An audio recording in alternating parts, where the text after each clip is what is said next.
I'm Trish Willits. I'm the Business Improvement District Director for Coventry City Centre.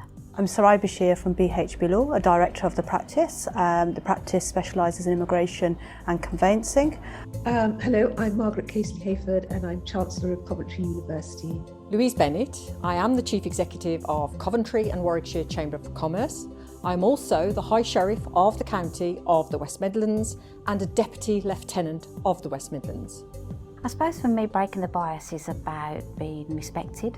It's a moment for people to actually appreciate what women can do in the workplace.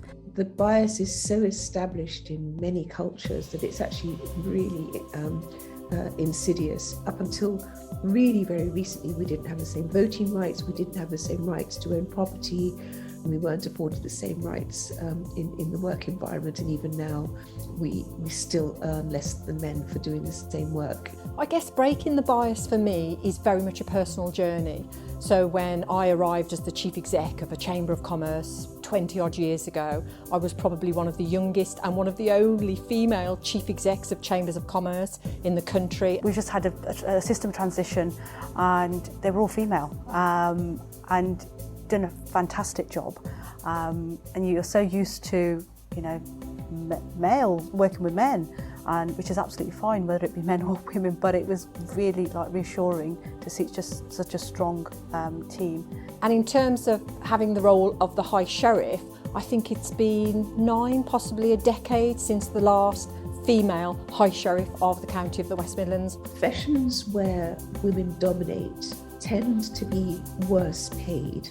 We also are nurtured to think about ourselves as primary carers, and because that's somehow undervalued, we think that it's free, and it's not free because what it means is that women are not able to participate in the commercial side of life. International Women's Day is about the recognition that there are powerful women out there. They've done wonderful jobs. Having female leaders who can be role models for our younger generations, that is so important. Women often really encourage women. I think for me what's important is to carry on and try and be influential on the younger generation, and for them to have the confidence that they're capable of doing anything, and to not have that discussion or even thought that as we were growing up, even the thought that that's actually it's a male job or it's a female job. There is more to do to see more female leaders rise to the top in terms of managing director, chief exec roles, senior partner roles. I'm very supportive of other women who want to go on to boards. I give them advice, help, introductions where I can. There's still opportunities for so many young girls to put themselves forward.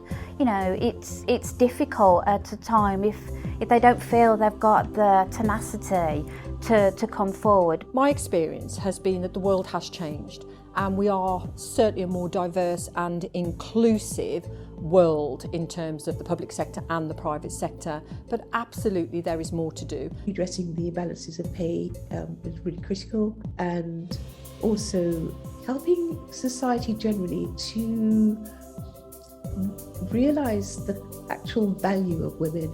And this goes back to the point that I made about the fact that we see caring for children, caring for the sick and caring for the elderly as primarily something for women. If those are seen as shared responsibilities, that would help.